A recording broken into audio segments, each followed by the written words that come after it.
आज हम बात करेंगे सर्वनाम की। सर्वनाम होता है संज्ञा के स्थान पर प्रयुक्त होने वाले जो शब्द होते हैं उनको बोलते हैं सर्वनाम। सर्वनाम कितने वो होता है 11। मैं, तुम, आप, यह, वह, कोई, कौन, क्या, कुछ और जो, सो, ये होता है सर्वनाम। और जो सर्वनाम के भेद होते हैं वो होता है 6। पुरुषवाचक, निजवाचक, निश्चयवाचक, अनिश्चयवाचक, प्रश्नवाचक और संबंधवाचक। पुरुषवाचक सर्वनाम होता है जिस सर्वनाम का प्रयोग स्त्री और पुरुष दोनों के लिए किया जाता है, जैसे हम, तुम और आप। पुरुषवाचक सर्वनाम के जो भेद होता है वो होता है 3। उत्तम पुरुष, जिसको प्रथम पुरुष भी बोलता है। दूसरा होता है मध्यम पुरुष। तीसरा होता है अन्य पुरुष।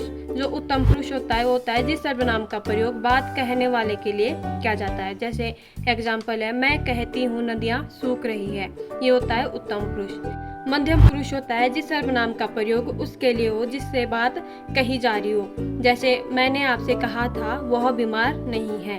और अन्य पुरुष होता है जिस सर्वनाम का प्रयोग उसके लिए हो जिसके विषय में बात कही जा रही हो, जैसे मैंने आपको बताया था कि वह पढ़ने में तेज है।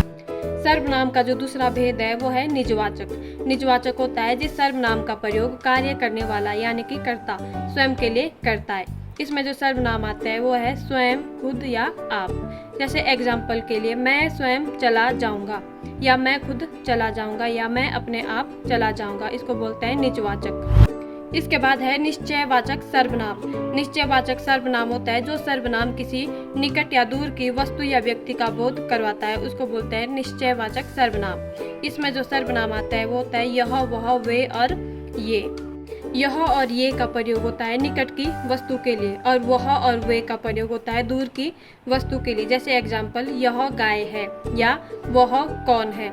यह और वह जो सर्वनाम है वो पुरुषवाचक सर्वनाम भी होता है और निश्चयवाचक सर्वनाम भी होता है। इसके बाद है अनिश्चयवाचक सर्वनाम। अनिश्चयवाचक सर्वनाम होता है जो सर्वनाम किसी निश्चित व्यक्ति या वस्तु का बोध ना करवाएं, उसको बोलते हैं अनिश्चयवाचक सर्वनाम।